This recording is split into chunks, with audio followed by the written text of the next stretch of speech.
Welcome to तैयारीएग्जाम.com। मैं हूं प्रशांत, आपकी क्वांट फैकल्टी, और आज स्टार्ट कर रहे हैं मेंसुरेशन। मेंसुरेशन एसएससी के लिए बहुत ही इंपॉर्टेंट चैप्टर होता है, क्योंकि जब आप प्रीलिम्स में एग्जाम देने जा रहे होंगे तो लगभग 2 से 3 क्वेश्चन आपको मेंसुरेशन पर देखने को मिल जाते हैं।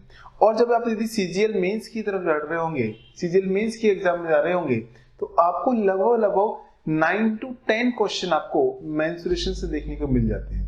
मेंसुरेशन के बेसिकली 2 पार्ट्स होते हैं, एक 2D मेंसुरेशन और 3D मेंसुरेशन। ऐसा कुछ नहीं है, एसएससी कोई सिलेबस में नहीं लिख के देती कि इसकी कोई 2 पार्ट है, 2D मेंसुरेशन और 3D मेंसुरेशन। ये सिर्फ हमारा पढ़ाने, समझने, सीखने का एक तरीका है कि हम इसमें 2 हिस्से कर लेते हैं। एक पहला हिस्सा है, हम जिसे कहते हैं क्या, 2D मेंसुरेशन, और एक दूसरा हिस्सा है जिसे हम कहते हैं 3D मेंसुरेशन। D मतलब क्या होता है, डायमेंशंस। दोनों जगह D मतलब क्या है, डायमेंशंस। 2D मतलब 2 डायमेंशंस फिगर्स और 3D मतलब 3 डायमेंशनल फिगर। देखिए बेसिकली मेंसुरेशन होता क्या है। मेंसुरेशन बेसिकली रिलेटेड है मेजरमेंट से। हम जो मेजरमेंट यूज करते हैं मेंसुरेशन में, हम क्या करते हैं, जो मेजरमेंट होते हैं हमारे ट्रायंगल के, रेक्टेंगल के, या फिर हमारी कोई भी शेप हो सकती है, उनके मेजरमेंट्स पे बात कर रहे होते हैं। ठीक है, उनकी लेंथ, ब्रेड्थ, हाइट, और जो भी उनकी, जैसे सर्किल है तो सर्किल की पेरीमीटर है, सर्कमफेरेंस है, ठीक है, डायमीटर है, अलग अलग सबके अपने अपने फंक्शंस हैं, उन सब चीजों की हम बात कर रहे होते हैं। ठीक है, तो हमें से पढ़ने के एक तरीका है हमारा कि हम एक तरफ पढ़ते हैं 2D फिगर्स और दूसरी तरफ पढ़ लेते हैं 3D फिगर्स। 2D फिगर्स वो फिगर्स होते हैं जिन्हें हम एक प्लेन पर ड्रॉ कर सकते हैं, जैसे ट्रायंगल, रेक्टेंगल, स्क्वायर, बाकी सर्किल, ये सब 2D फिगर्स है। बाकी 3D फिगर्स कौन से हैं?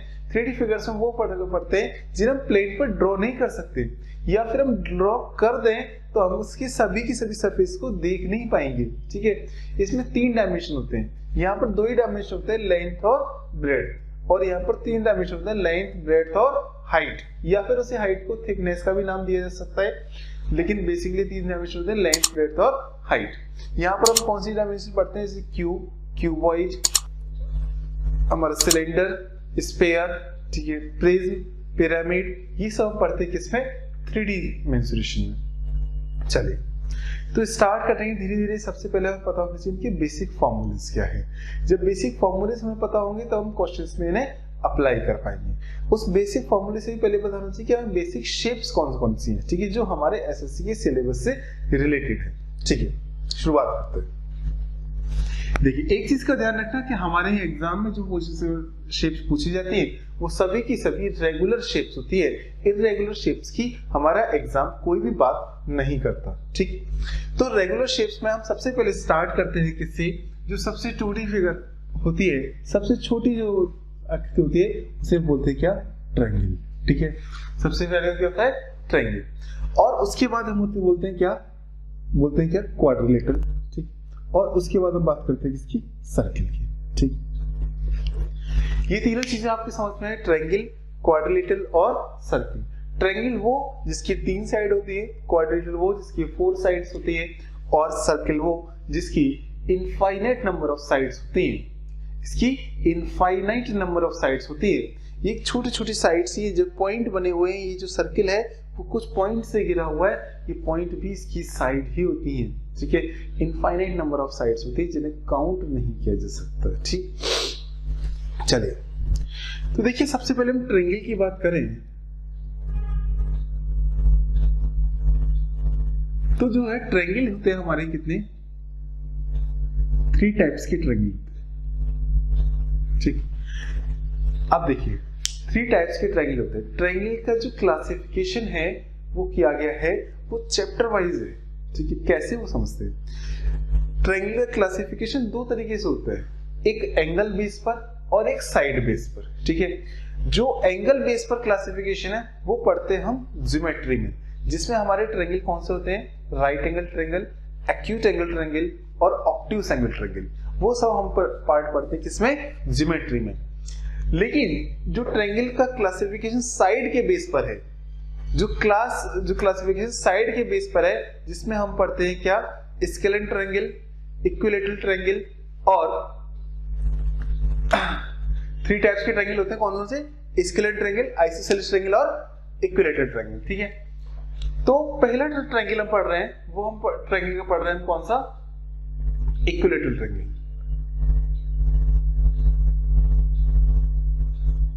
इक्विलैटरल ट्रायंगल, इक्विलैटरल ट्रायंगल का मतलब क्या होता है, हिंदी में कहे तो हम इसे कहते हैं क्या, समबाहु त्रिभुज। इक्विलैटरल ट्रायंगल मतलब जिसकी तीनों की तीनों साइड्स क्या हो, इक्वल हो। जब तीनों साइड इक्वल हो तो उस ट्रायंगल को हम क्या कहते हैं, इक्विलैटरल ट्रायंगल कहते हैं, या फिर हिंदी में कहते हैं जिस त्रिभुज की तीनों की तीनों भुजाएं बराबर लंबाई की होती है उसे हम क्या कहते हैं, समबाहु त्रिभुज कहते हैं। बात समझ आई यहां तक कि नहीं? ठीक। तो इस समबाहु त्रिभुज में क्या होता है, हिंदी में कहें तो क्या कहते हैं, समबाहु त्रिभुज।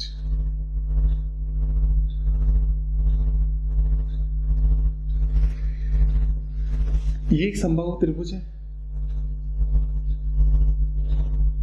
इसकी तीनों साइड क्या है, बराबर है। ठीक है, अब हमने मान लिया कि इसकी एक साइड की लेंथ a है, तो ऑब्वियसली दूसरी साइड की भी a होगी और तीसरी साइड की भी क्या होगी, a होगी। ठीक है, तो समबाहु त्रिभुज में पढ़ना चाहें तो सबसे पहले हमें इसकी ध्यान रखनी है कि यदि हम इसकी साइड की बात करें, तीनों साइड क्या होती हैं, इक्वल लेंथ की होती हैं, और इनके एंगल की बात करें तो एंगल तीनों ही बराबर होते हैं। कितनी डिग्री के होते हैं, 60 डिग्री के होते हैं। बेसिकली ऐसे हमें इस चैप्टर में मेंसुरेशन में एंगल की बहुत ज्यादा जरूरत नहीं पड़ेगी, कि हम ज्योमेट्री पार्ट पढ़ते हैं एंगल वाला, लेकिन फिर भी आपको बताता है कि एंगल क्या होते हैं, तीनों 60 डिग्री के होते हैं, तीनों एंगल इक्वल होते हैं। ठीक है, यहाँ पर हमें किसकी जरूरत पड़ेगी, हमें जरूरत पड़ेगी किसकी, इसकी एरिया,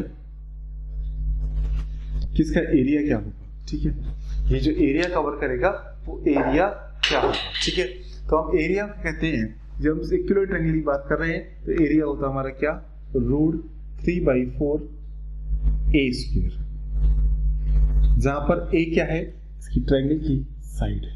ठीक, √3/4 a², ये क्या है, a क्या है यहाँ पर हमारी ट्रायंगल की साइड है। ठीक है, ये कैसे आया है, इसका एक डेरिवेशन होता है, लेकिन आपके इस एग्जाम के लिए इस डेरिवेशन की कोई भी जरूरत नहीं है।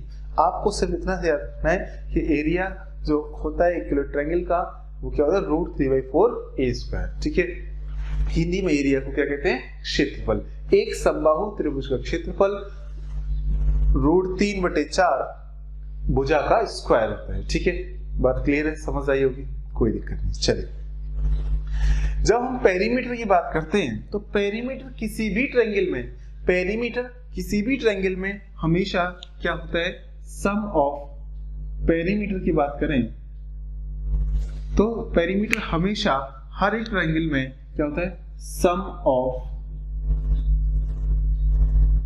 All sides, sum of all sides. तो हम कह सकते हैं कि इसमें पेरीमीटर क्या होगा, a + a + a कितना हो जाएगा, 3।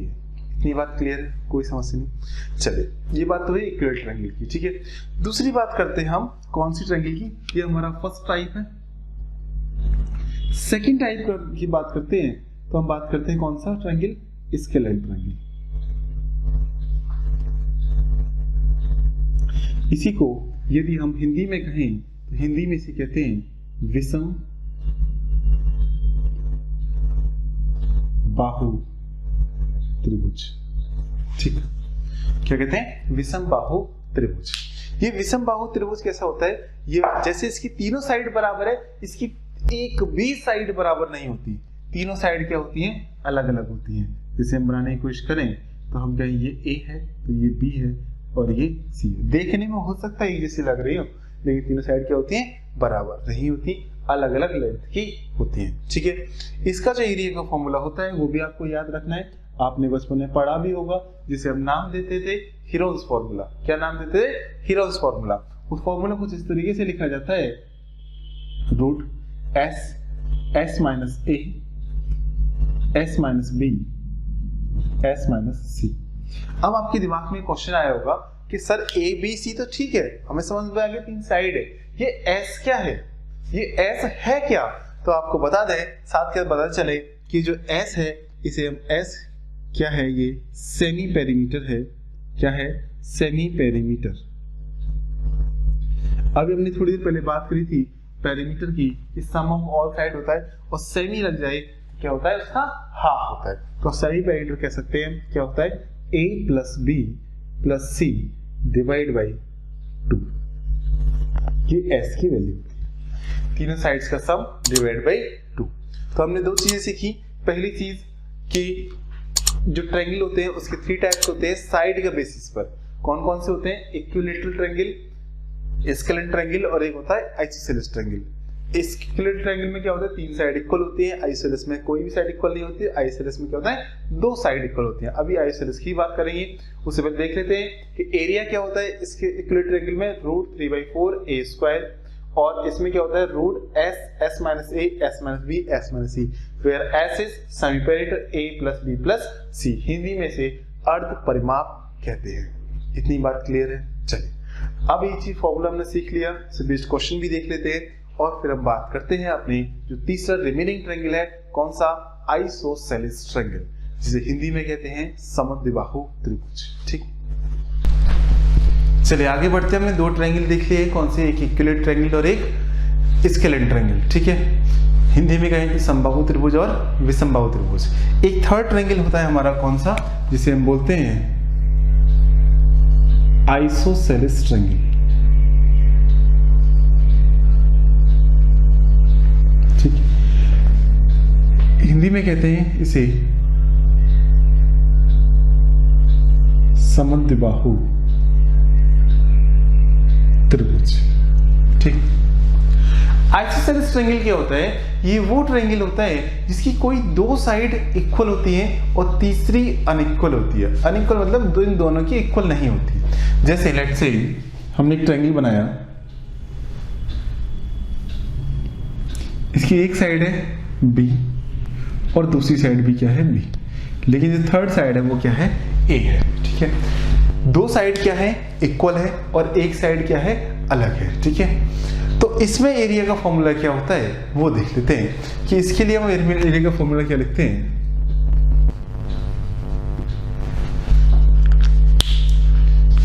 हम a/4 √4b² minus a square. ठीक है, जहां पर b स्क्वायर क्या है, b स्क्वायर क्या है, जो इक्वल वाली साइड है वो, और a स्क्वायर क्या है, जो इन दोनों साइड की इक्वल नहीं है वो। ये क्या हमारा a/4 √4b² minus a square. ठीक है, क्लियर है। तो ये तो क्या हो गया, इसका एरिया होगा। और पेरीमीटर की जब भी बात करी जाएगी तो पेरीमीटर तो आपको पता ही है, पेरीमीटर तो वही होता है सम ऑफ ऑल साइड। तो हम इसके लिए कह सकते हैं कि a प्लस 2b।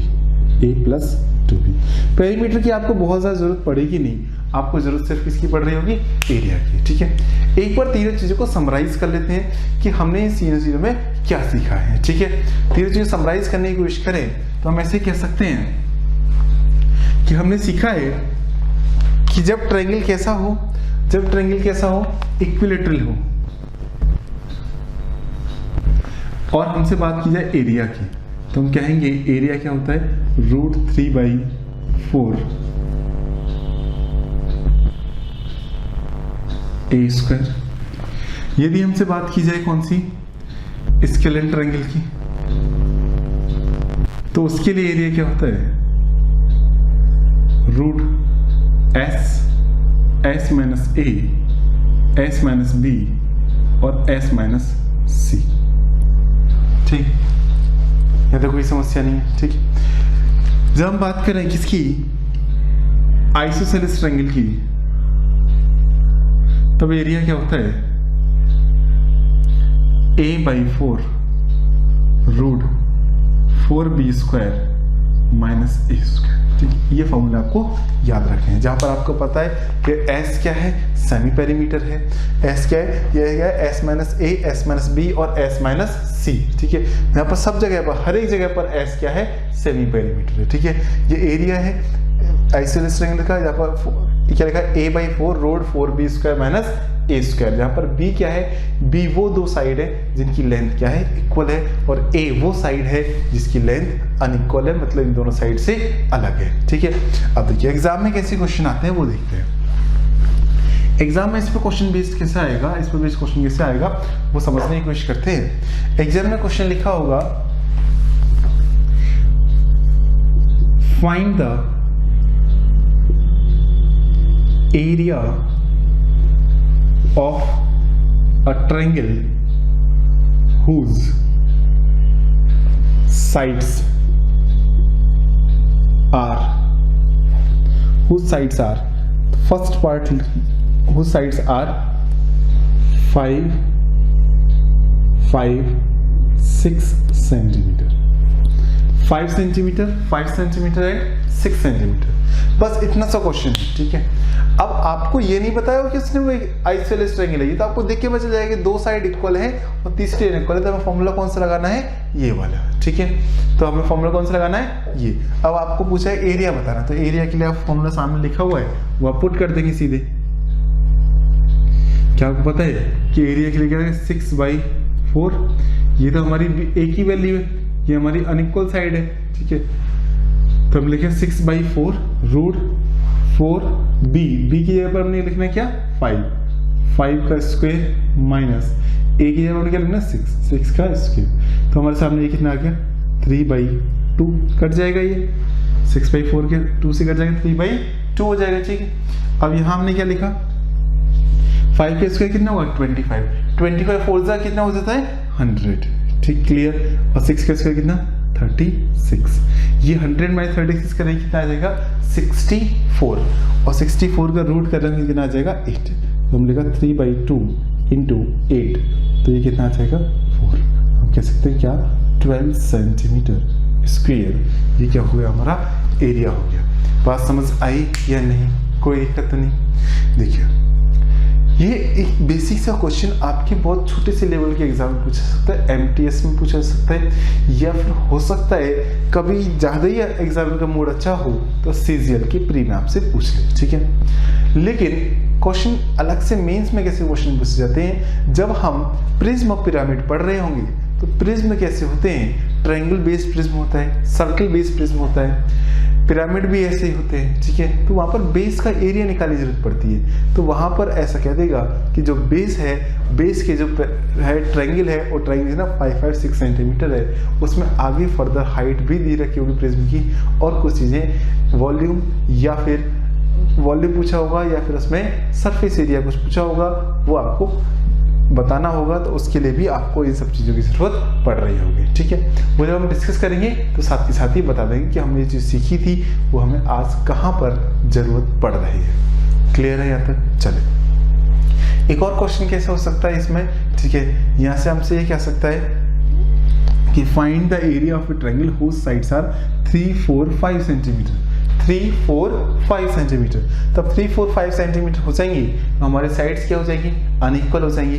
अनइक्वल होते ही हमें क्या लगाना होगा, स्केलर एरिया के ट्रायंगल का फॉर्मूला लगाना होगा और इस वैल्यू को फाइंड आउट करना होगा, तभी हमारे पास सही आंसर आ पाएगा, ठीक है। क्लियर है? जब साइड इक्वल है तब तो कोई समस्या ही नहीं है, ठीक है। तो सीधे इक्विलेटरल ट्रायंगल का एरिया फॉर्मूला एक ही साइड दे रखिए, तो ठीक। चलिए आगे बढ़ते हैं क्वेश्चन में, ठीक है। ये तो बात हुई हमारी किसकी, ट्रायंगल्स की, ठीक है। हम इस पे लिख देते हैं क्या, ये हमारी बात किसकी हुई है, ट्रायंगल्स की।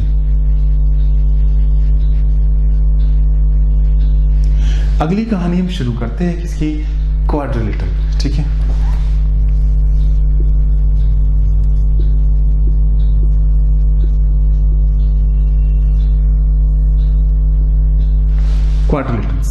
क्वाड्रिलेटरल्स का मतलब होता है वो शेप जिसकी 4 साइड होती हैं, जिसकी क्या होती है, 4 साइड्स होती हैं। ट्रायंगल में कितनी साइड्स होती हैं, 3, और क्वाड्रिलेटरल में कितनी साइड्स होती हैं, 4 साइड्स होती हैं।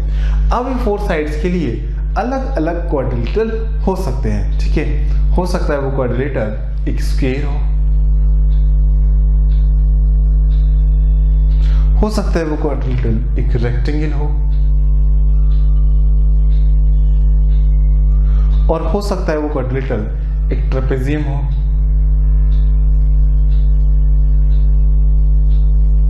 हो सकता है वो एक क्वाड्रिलेटरल रोम्बस हो,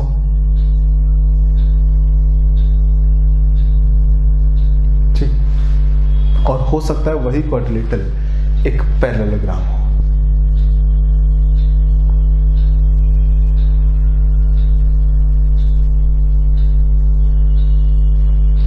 ये 5 तरीके के क्वाड्रिलेटरल हमारे एग्जाम बार बार पूछता है, जो सिलेबस में उसने बहुत अच्छे से मेंशन भी किए हैं। ठीक, तो जो स्क्वायर्स हैं, सबसे पहले देखते हैं क्वाड्रेटिक में स्क्वायर्स है। स्क्वायर वो ट्रायंगल, वो क्वाड्रेट होता है जिसकी चारों की चारों साइड क्या होती है, बराबर होती है। इसकी चारों साइड क्या होती हैं, बराबर होती हैं। जैसे यदि ये ए है तो ये भी ए होगा, और ये भी ए होगा, और ये भी होगा। ठीक है, लेकिन रेक्टेंगल में ऐसा नहीं होता। अभी इनके एंगल्स की बात हम नहीं कर रहे हैं, एंगल्स की बात करेंगे हम किसमें, जब हम ज्योमेट्री में इन्हीं सब चीज़ों को फिर से पढ़ रहे होंगे एंगल पे बेस पर। ठीक है, रेक्टेंगल में हम देखने की कोशिश करें तो रेक्टेंगल में क्या होता है कि दो साइड बराबर होती हैं, या फिर कह सकते हैं जैसे ये साइड ए है तो ये भी ए होगी, लेकिन यदि ये बी है तो ये बी होगी। मतलब आमने सामने की साइड्स क्या होती हैं, इक्वल होती हैं, लेकिन चारों साइड इक्वल नहीं होती। चारों साइड इक्वल हो जाएगी तो वो किसका फॉर्म ले लेगा, स्क्वायर का। ठीक है, एक बार एग्जाम में क्वेश्चन पूछा था कि क्या सभी स्क्वायर रेक्टेंगल होते हैं, क्या सभी स्क्वायर रेक्टेंगल होते हैं। स्क्वायर सभी रेक्टेंगल नहीं होते, ठीक है, लेकिन सभी रेक्टेंगल स्क्वायर हो सकते हैं। सॉरी, एक बार और देख लेते हैं। सभी जो स्क्वायर होते हैं वो रेक्टेंगल हो सकते हैं, लेकिन सभी रेक्टेंगल स्क्वायर्स नहीं हो सकते हैं। ठीक है, लेकिन इस सब चीज़ हमें कोई मतलब नहीं है। हमें बस इतना मतलब है कि चारों साइड बराबर है तो स्क्वायर है, और सिर्फ आमने सामने वाली साइड इक्वल है तो वो क्या है, रेक्टेंगल है। अब हम बात करें ट्रेपेजियम की, तो ट्रेपेजियम में क्या होता है, ट्रेपेजियम में किसी भी तरीके का हो सकता है। ठीक है, ऐसे देखो,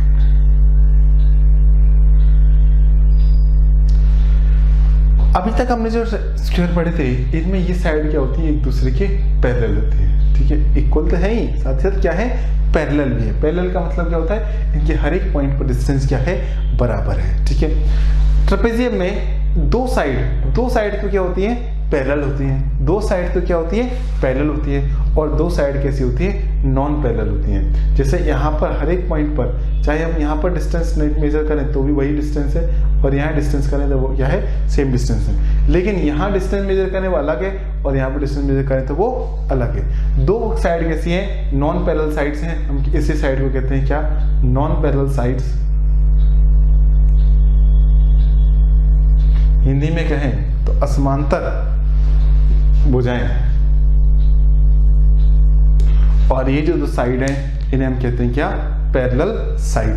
पैरेलल साइड्स का मतलब होता है वो दो साइड जिनके हर एक पॉइंट पर डिस्टेंस आपस में बराबर हो, लॉन्गिट्यूडल डिस्टेंस क्या हो, इक्वल हो। यहां से यहां तक की डिस्टेंस हमेशा क्या होगी, बराबर होगी हर एक पॉइंट पर। ठीक, अब बात करें रोम्बस की, तो रोम्बस कुछ स्क्वायर जैसा होता है। ठीक है, कुछ स्क्वायर जैसा होता है। इसमें भी चारों साइड क्या होती है, बराबर होती है। इसमें भी चारों साइड क्या होती है, बराबर होती हैं। ठीक है, लेकिन इसकी सिर्फ एंगल का फर्क होता है। इसमें क्या होता है, डायगोनल्स भी बराबर होती हैं। इसमें क्या होता है, डायगोनल्स भी बराबर होती हैं। रेक्टेंगल में भी डायगोनल्स बराबर होती हैं। ठीक है, लेकिन जो रोम्बस होता है इसमें डायगोनल्स बराबर नहीं होती। इसमें डायगोनल्स बराबर नहीं, इसमें साइड तो चारों बराबर है लेकिन डायगोनल बराबर नहीं। डायगोनल को हिंदी में क्या बोलते हैं, विकर्ण। जैसे ये साइड भी ए है, ये भी ए है, ये भी ए है, ये भी ए है, लेकिन जो डायगोनल्स हैं, यदि ये D1 है तो हम दूसरी डायगोनल कह सकते हैं D2 होगी।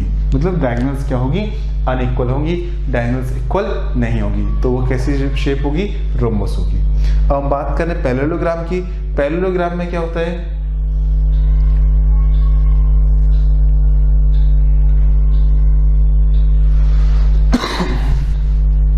रेक्टेंगल की एक फॉर्म होती है, लेकिन यहाँ पर जो एंगल्स का खेल होता है, यहाँ पर जो एंगल है सबके सब 90 के हैं, यहाँ भी 90। यहाँ पर ऐसा नहीं होता है, एंगल 90 के नहीं होते।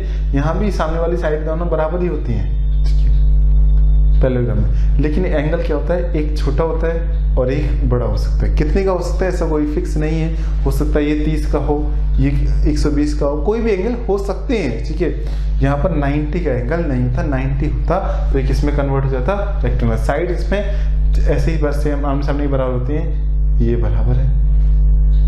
ठीक है, ये क्या है, एक पैरेललोग्राम है। बात समझ आई नहीं आई, ठीक है, कोई दिक्कत नहीं। हम कह सकते हैं कि जो पैरेललोग्राम है वो ऐसा है कि हम इस रेक्टेंगल को इस कॉर्नर से पकड़कर ऐसे यूं खींच दें, नीचे की तरफ खींचते लाएं तो कुछ इस तरीके की शेप बनेगी। तो वो क्या बनेगा? एक पैरेललोग्राम बनेगा।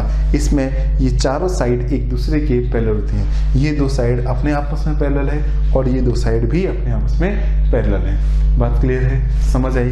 अभी तक तो हमने देखा कि शेप होती कैसे हैं, हमें इनकी जानकारी हुई कि इनकी शेप कैसी होती है। अब हम देखते हैं कि इनके एरियाज क्या होते हैं, फिर हम देखेंगे इसे बेस्ड क्वेश्चन किस तरीके से एग्जामिनर पूछता है और हमें वो किस तरीके से उन्हें सॉल्व करना होता है।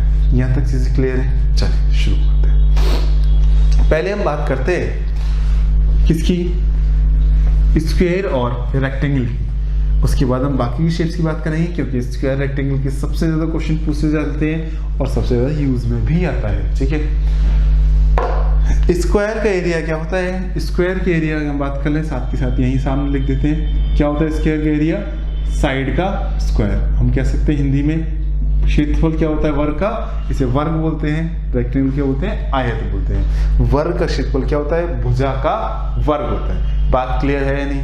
भुजा का क्या होता है? वर्ग होता है। ठीक है, या फिर कहीं कहीं में भुजा गुणा भुजा भी आपको देखने को मिल जाएगा।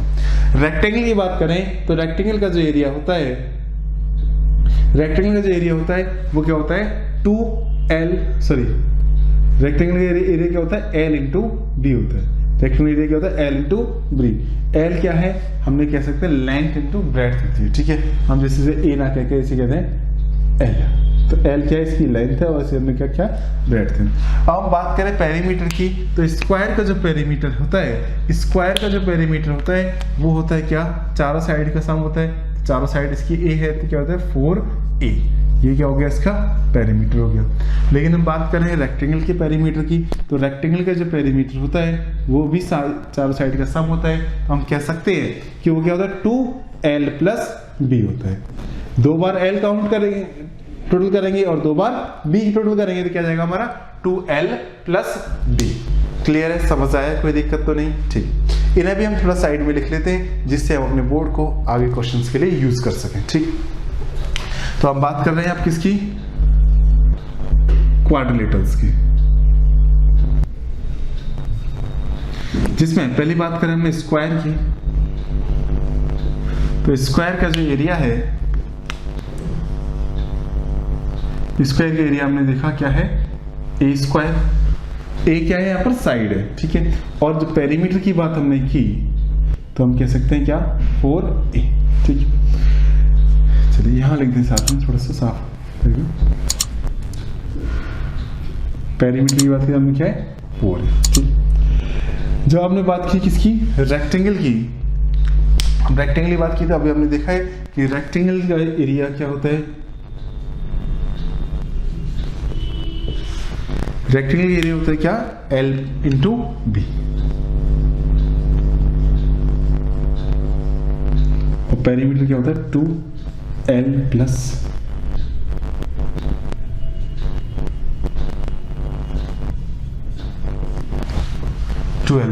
B। ठीक है, समझ आया? ये हमने 2 शेप डिस्कस किए हैं। ठीक है, ये हमने साइड में लिखा हुआ है, इसे हम आगे से यूज करेंगे। ठीक है, अभी हम कहानी को थोड़ा सा और आगे बढ़ाते हैं। ठीक है,